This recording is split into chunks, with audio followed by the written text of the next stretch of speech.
नबी उठते कैसे थे, बैठते कैसे थे, चलते कैसे थे, सीढ़ियों पर कैसे चढ़ते थे, उतरते कैसे थे,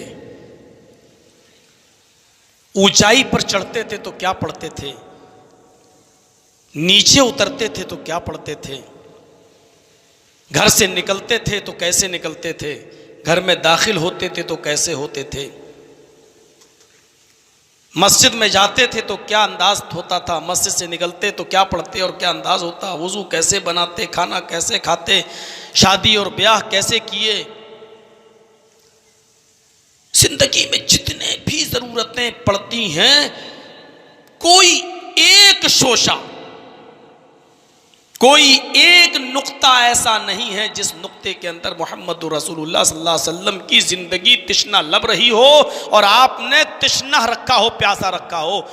कोई भी जिंदगी का एक मिनट, एक लम्हा जिसमें हम गुजार रहे हैं उसमें रहनुमाई न मिलती हो। आज हम दूसरे नजरिए से देखें, हम अगर अच्छे बेटे हैं और मेरा बाप मेरी बहुत तारीफ करता है, हम एक अच्छे बेटे तो हैं, मैंने अपने बाप का दिल तो जीत लिया, लेकिन आप नजर डालें, अच्छा बेटा तो हम बन गए लेकिन अच्छा बाप नहीं बन सके। अगर हम अच्छे बाप बन गए, मेरी औलाद मेरी तारीफें कर रही है, लेकिन हम अच्छे शौहर बनकर नहीं दिखा पाए। हम अच्छे शौहर बन गए तो अच्छे ताजिर नहीं बन सके, अच्छे ताजिर बन गए तो अच्छे मुसलिह नहीं बन सके, अच्छे मुसलिह तो बन गए लेकिन अच्छे मुबल्लिग नहीं बन सके, अच्छे मुबल्लिग और दाई तो बन गए लेकिन अच्छे हाकिम वक्त नहीं बन सके, हाकिम वक्त अच्छे बन गए तो अच्छे हकीम नहीं बन सके, अच्छे हकीम तो बन गए लेकिन हम अच्छे जज नहीं बन सके। वो कौन सी शख्सियत है जो अच्छा बेटा भी बनकर दिखाया? वो कौन सी शख्सियत है जिसने अच्छा शौहर बनकर भी दिखाया? वो कौन सी शख्सियत है जो अच्छा बाप भी बनकर दिखाया? वो कौन सी शख्सियत है जो अच्छा मुस्लिह बनकर भी दिखलाया? वो कौन सी शख्सियत है जो अच्छा मुबल्लिग और दाई बनकर भी जिसने दिखलाया हो? वो कौन सी शख्सियत है जो अच्छा जज बनकर भी जिसने दिखाया हो? वो कौन सी शख्सियत है जो अच्छा हाकिम वक्त बनकर दिखाया हो? वो कौन सी शख्सियत है जो अच्छा हकीम बनकर भी साबित किया हो?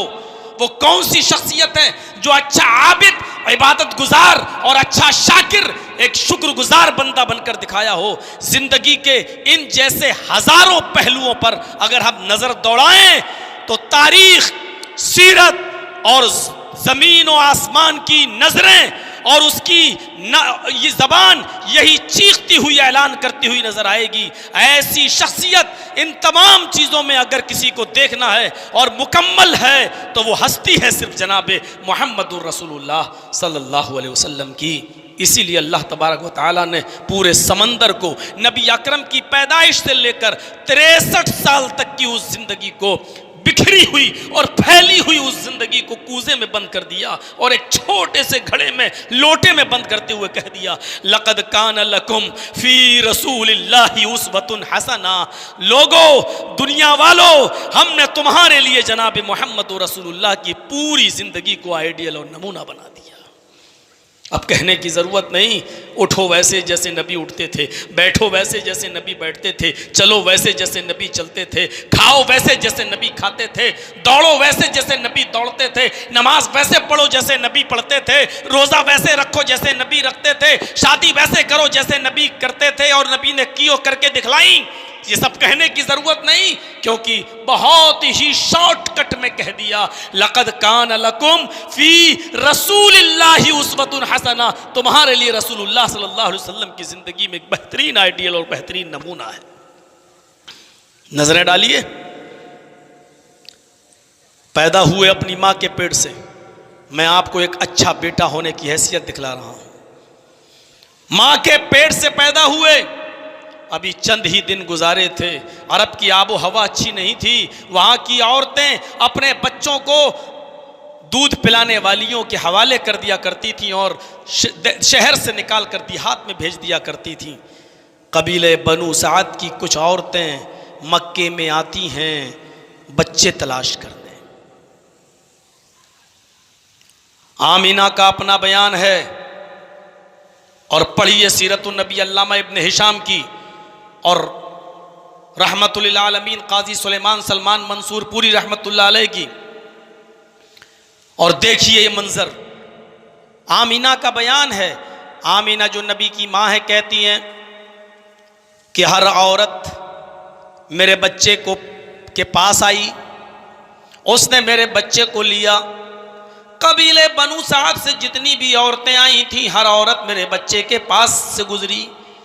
हर एक औरत ने मेरे बच्चे को लिया, दूध पिलाने के लिए तैयार भी हो गई, अपने इलाके में ले जाने के लिए तैयार भी हो गई। लेकिन दौरान गुफ्तगू उसने ये सवाल कर लिया, अय आमीना जरा मुझे इस बच्चे के बाप से तो मुलाकात कराओ, मुझे इस बच्चे के बाप से भी मिलना है। आमीना कहती मैंने ये जवाब दे दिया, इस बच्चे का बाप इस दुनिया में जिंदा नहीं है। इस बच्चे का बाप तो इस बच्चे के पैदा होने से 2 महीने पहले गुजर चुका। जिस औरत ने बच्चा गोद में लिया, वो औरत जब ये सुनती कि इस बच्चे का बाप जिंदा नहीं, वो बच्चा मेरी गोद में डाल देती, उठा कर रख देती और कहती आमीना फिर मैं इस बच्चे को दूध कैसे पिला सकती हूँ, मुझे तो अच्छी उजरत चाहिए, अच्छी मजदूरी चाहिए। मैं पाल पोस कर तेरे बेटे को अगर बड़ा करूँ तो मुझे भी तो मुआवजा अच्छा मिलना चाहिए। जब इस बच्चे का बाप है ही नहीं तो तू मुझे क्या मुआवजा दे देगी, क्या बदला दे देगी। हर औरत ने मेरे बच्चे को लिया, जब सुना कि इस बच्चे का बाप जिंदा नहीं, रख दिया मेरी गोद में। आगे का बयान है आमीना का, हलीमा भी मेरे पास से गुजरी, हलीमा ने भी मेरे बच्चे को गोद में ले लिया। लेकिन जब उसने सुना कि इस बच्चे का बाप जिंदा नहीं, तो हलीमा ने भी मेरी गोद में बच्चा रख दिया। सारी औरतें फिर मक्के में और बच्चे ढूंढने लगी, तलाश करने लगी, हलीमा भी ढूंढने लगी। सारी औरतों को बच्चे मिल गए, हलीमा को पूरे मक्का में कोई बच्चा नहीं मिला। सारी औरतों को बच्चे मिल गए, हलीमा को कोई बच्चा ना मिला। मैं इसको थोड़ा सा उल्टा भी बोल सकता हूँ, मक्के के सारे छोटे छोटे बच्चों को दूध पिलाने वाली दायाएं मिल गईं, लेकिन मोहम्मद को कोई दाया ना मिली। हलीमा लौट कर आई, उसने सोचा शर्मिंदगी से बचने के लिए कि मेरी सहेलियां मुझे ताने ना मारें कि देखो इसको कोई बच्चा नहीं मिला, खाली हाथ आई और खाली हाथ जा रही, चलो इस बच्चे ही को ले लेते हैं, शायद अल्लाह इसमें कोई बरकत दे दे। हलीमा कहती है कि मैं ना चाहते हुए भी शर्मिंदगी से बचने के लिए मैंने आमीना से कहा लाओ वो बच्चा मुझे दे दो। आमीना ने वो बच्चा दे दिया।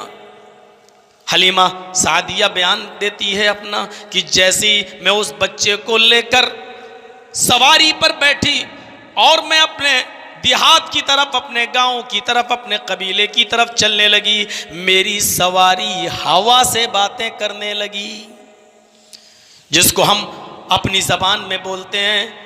आई थी वो सवारी तो बिल्कुल पैसेंजर गाड़ी की तरह थी, लेकिन मोहम्मद इब्ने अब्दुल्ला को जब मैंने गोद में लिया तो मेरी वो सवारी राजधानी एक्सप्रेस की तरह चलने लगी, रुकने का नाम नहीं ले रही थी, चली चली जा रही है।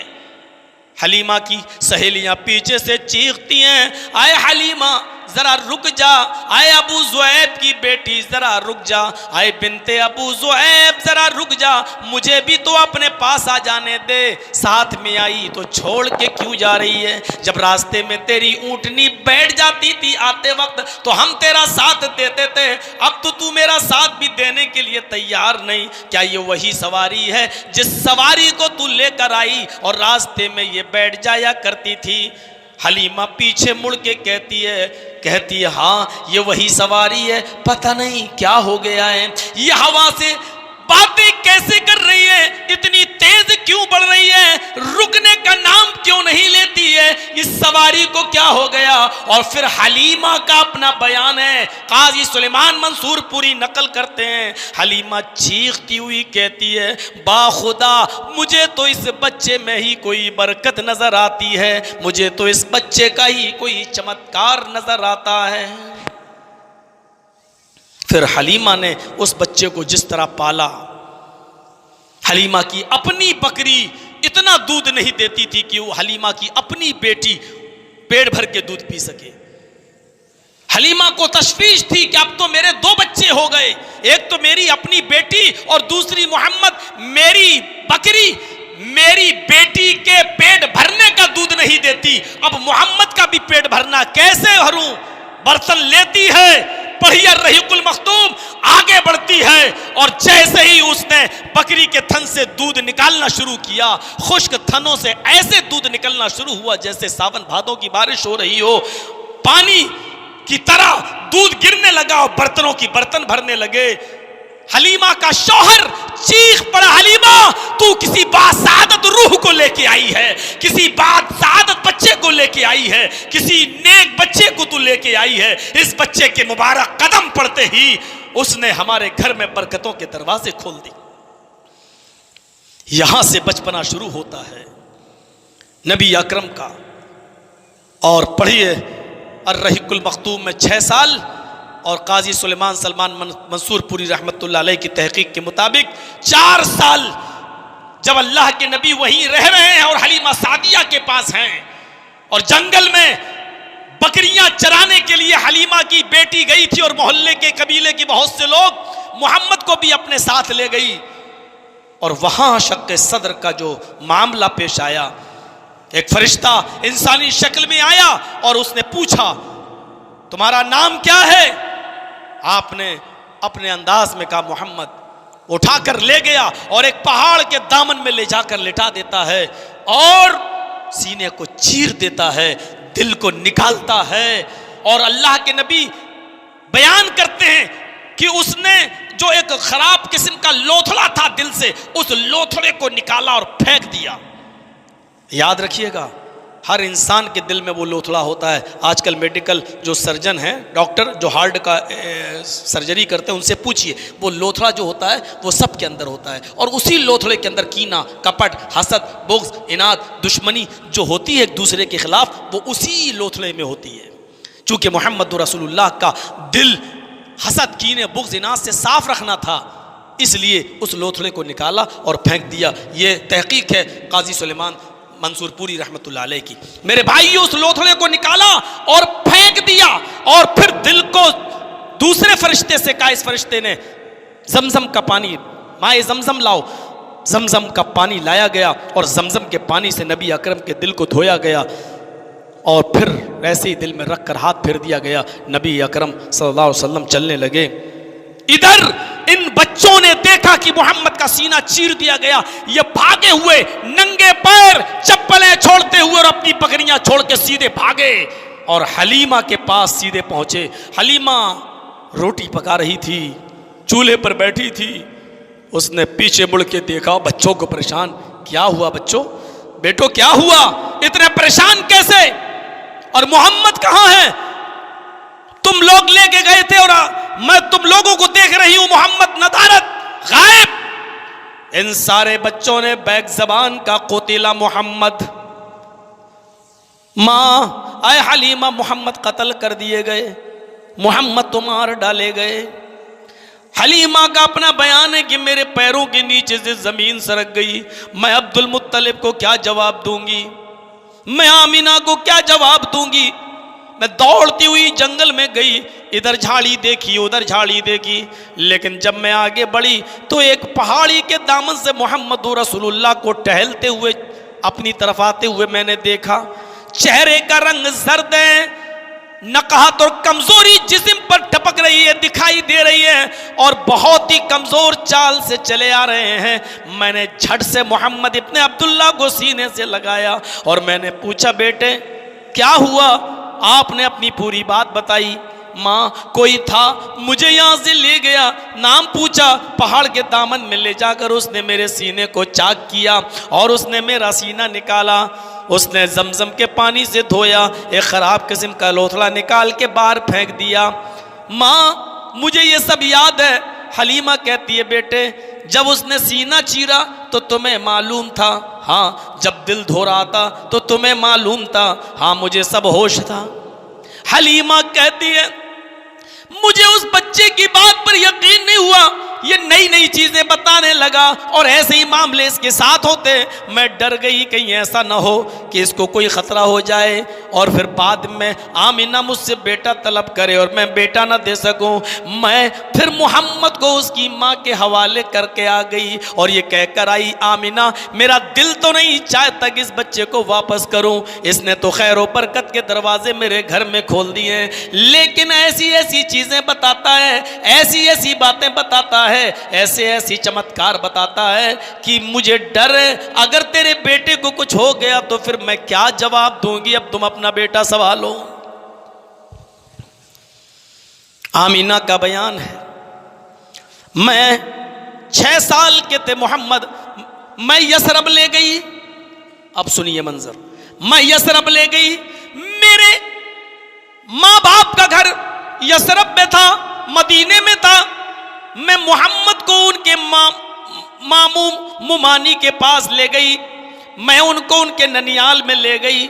1 महीना मदीने में हम लोग रहे और फिर वहाँ से हम वापस लौटे मक्के की तरफ। मैं अपनी ससुराल की तरफ आ रही थी, मक्के की तरफ आ रही थी। मदीने से कुछ गुजरने के बाद हम मकाम अबुआ पर पहुँचे।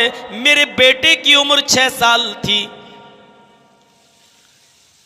मैंने कहा बेटे क्या तुम अपने अब्बू की कब्र देखोगे? 6 साल का बच्चा अब अच्छी तरह जानता है कि मौत क्या होती है और मरते हैं इंसान तो फिर कभी जिंदा नहीं होते हैं। 6 साल के बच्चे मोहम्मद इब्न अब्दुल्लाह, माँ आमीना लेकर गई मकाम अबुआ पर, उनके बाप की कब्र को दिखाया। आपने अपने बाप की कब्र को देखा तो आंखों में आंसू आ गए। आप इतना तो समझ चुके थे इस जगह पर मेरे बाप जो सो रहे हैं अब कभी जिंदगी में यहां से उठेंगे नहीं, जो यहां चला जाता है वो दोबारा नहीं उठता। अपने बचपन का वाकया बताते हुए नबी अकरम ने बयान किया, मैं अपने बाप की कब्र को देख रहा था और मेरे आंखों में आंसू थे। इधर मेरी माँ अपने शौहर की जुदाई को बर्दाश्त न कर सकी और मेरे बाप की कब्र को देखते ही देखते गशी तारी हुई और जमीन के ऊपर गिरी। जैसे ही मेरी माँ जमीन के ऊपर गिरी, मेरी माँ की रूह कब्ज़ से उनसुरी से परवास कर गई। मैं 6 साल का था, अपने बाप की कब्र को देखते देखते मैंने अपनी माँ को भी देख लिया कि वो भी मुझे छोड़कर दादे मफारकत दे गई, वो भी मुझे छोड़कर इस दुनिया से चली गई। बेटे होने की हैसियत से देखिए जब आप बड़े हुए, यहां तक के नबी बने और पैगंबर बने, एक दिन आपने अपने रब से दुआ की और इजाजत तलब की। मुस्लिम किताबुल जनाइज के सफ़हात पर यह मंजर देखा जा सकता है, आय अल्लाह मुझे अपनी माँ की दुआए मग़फ़िरत करने की इजाज़त दे दे। आय अल्लाह मुझे इस बात की इजाज़त दे कि मैं अपने माँ के लिए मग़फ़िरत की दुआ करूँ जिसको अल्लाह ताला ने रिजेक्ट कर दिया। है मोहम्मद सल्लल्लाहु अलैहि वसल्लम तुम हमारे नबी ज़रूर हो, पैगंबर ज़रूर हो, लेकिन रब तो मैं हूँ। ज़रूरी नहीं कि तुम्हारी हर दुआ को मैं कबूल करूँ। तुम अपनी माँ की दुआए मग़फ़िरत की इजाज़त मांग रहे हो, मैं इसकी इजाज़त तुम्हें बिल्कुल नहीं दे सकता। तब अल्लाह के नबी ने कहा, अय अल्लाह अगर माँ के लिए दुआए मग़फ़िरत की इजाज़त नहीं देता तो कम से कम मुझे मेरी माँ की कब्र की ज़ियारत की इजाज़त दे दे कि मैं अपनी माँ की कब्र को देख लूँ। जिसकी इजाज़त मिल गई। नबी अकरम सल्लल्लाहु अलैहि वसल्लम अपनी माँ की कब्र को देखते हैं, देखकर माँ की मोहब्बत और माँ का बचपने में खिदमत करना और माँ का पालना पोसना और माँ की वो मोहब्बत याद आ जाती है। इतना रोए, अपने माँ की कब्र पर जाकर इतना रोए, इतना आंसू बहाए कि आपको रोता हुआ देखकर आपके सहाबा भी रोने लगे। आपके साथ जितने सहाबी थे उनके भी आंखों में आंसू आ गए। एक लायक और एक अच्छा बेटा होने का हक निभाया। मेरे भाइयों, जब माँ भी इस दुनिया से चली जाती है तो चचाई बाप के दर्जे में होता है और एक बच्चा अपने चचाई को और चची को ही अपनी माँ और बाप समझता है। मोहम्मद इब्ने अब्दुल्ला ने अपने चचा को अपने बाप के दर्जे में रखा।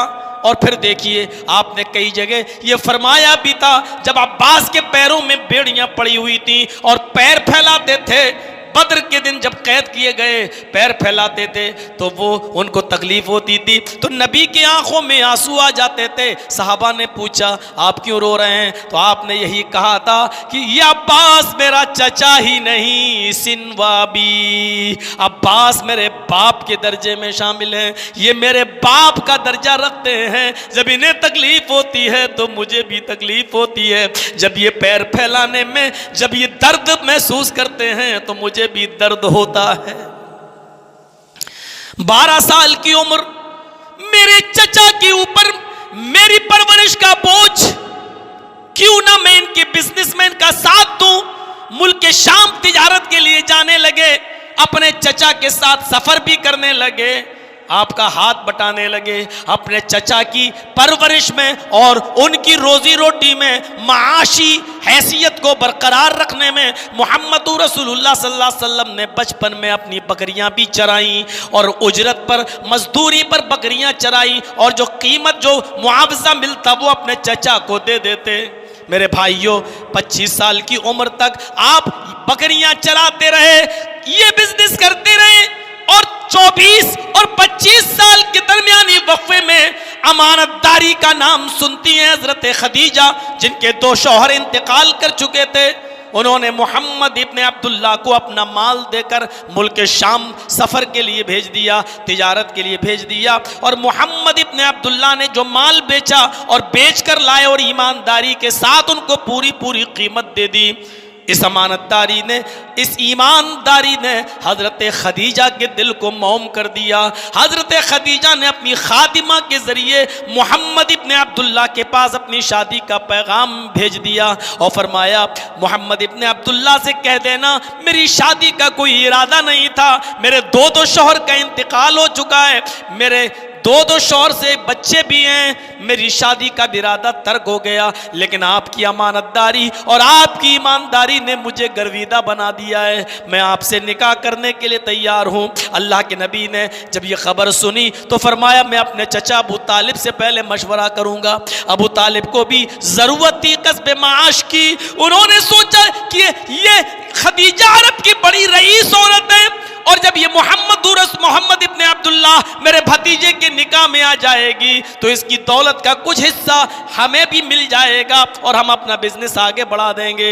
मेरे प्यारे साथियों, इस तरीके से अबू तालिब ने खुद खुतबे निकाह पढ़ाया और मोहम्मद इब्ने अब्दुल्ला का निकाह हजरत खदीजा रजी अल्लाह तआला अन्हा से कर दिया गया। मैं कहना ये चाहता था कि आप अपने माँ के बेटे थे तो वो किरदार भी आपने अच्छा अदा किया, और जब माँ और बाप दोनों नहीं रहे तो मेरे भाइयों अपने चचा के साथ उनके बिजनेस में और उनके कस्बे माश में उनका साथ बटाया। जो अपने चचा और अपनी चची के साथ कस्बे माश में उनका हाथ बटा सकता है, जरा तसव्वुर करो अगर उनके हकीकी बाप जिंदा होते तो वो बेटा अपने बाप का कितना काम बटाता और कितना हाथ बटाता। मेरे भाइयों, यहां से हम अंदाजा लगाएं, एक बार हलीमा जो उनके माँ के दर्जे में थी रजाई माँ थी, दूध पिलाया है अपना हलीमा ने, माँ थी वो, एक तरीके से अगर से पैदा नहीं किया लेकिन अपने सीने का दूध तो पिलाया था मोहम्मद इब्ने अब्दुल्ला को। एक दिन हलीमा की सहेली घर में तशरीफ लाई तो मोहम्मद इब्ने अब्दुल्ला जो सर पे पगड़ी बांधे हुए थे उन्होंने पगड़ी उतारी और हलीमा की सहेली के लिए अपनी वो चादर, अपनी वो पगड़ी बिछा दी और कहा, आओ तुम इस चादर पर बैठ जाओ। उस चादर पर को बिछा दिया और बाद में लोगों को बताया कि मैं इसकी इज्जत क्यों ना करूं, ये मेरी माँ हलीमा की सहेली है। जब हलीमा जो रजाई माँ है, उस रजाई माँ की सहेली आती है तो मोहम्मद अपनी चादर उसके लिए बिछा देते हैं। जरा तसव्वुर करो, अगर अपनी माँ को अगर जिंदा पाया होता तो माँ की कितनी खिदमत करते। एक अच्छा बेटा होने की हैसियत से अगर हम नजर डालें तो मोहम्मद रसूलुल्लाह एक कंप्लीट बेटे नजर आते हैं। हम अपने बाप के अच्छे बेटे भी नहीं बन सके। आज पूछो अच्छे बेटे हो तो इतने लोग यहाँ बैठे हुए हैं ना, इनमें से एक दो ही ऐसा मिलेगा जो ये कह दे कि इशा के बाद में जाके बिस्तर पे सो जाता हूँ, वरना रात में 12 और 1 और 2 बजे तक सब व्हाट्सएप और मैसेंजर चलाते हुए नजर आते हैं, घूमते हुए नजर आते हैं। बाप कह कह के थक चुका, माँ समझा समझा के थक चुकी, बेटे जल्दी आया करो, लेकिन आज तक अपने माँ इतनी सी बात नहीं मानी जा रही है अपने माँ बाप की। बड़ी बड़ी बातें क्या मानोगे अपने माँ बाप की। एक अच्छा बेटा हम नहीं बन सकते। एक अच्छे बेटे होने की हैसियत से हमने एक छोटा सा मंजर खींचा है। चूंकि मुझे बहुत सी हैसियतें दिखाना है, इसलिए सिर्फ एक ही चीज पर हम नहीं चलेंगे। बेटे के बाद अब आता है शौहर का नंबर। शौहर के बाद आदमी, पहले शौहर बनेगा तब बाप बनेगा। बेटे अच्छे बनकर दिखा दिए, एक अच्छे शौहर की हैसियत से देखिए। आज कोर्टों में जाओ, कचहरियों में जाओ तो आपको सबसे ज्यादा मुकदमे तलाकों के नजर आएंगे। तलाकों के। क्यों? हमने नबी अकरम की अज़दवाजी जिंदगी पर नजर नहीं डाली। तकाबुल कैसे करें और किससे तकाबुल किया जाए। ईसा अलैहिस्सलाम शादी ही करते हुए नजर नहीं आते। ईसाइयों से कौन सा सवाल किया जाए कि बताओ तुम्हारे यहां शादी कैसे की जाती है, शादी का तरीका क्या होना चाहिए? उनके पास जवाब नहीं है। कहां से जवाब देंगे? महावीर जी ने शादी नहीं की,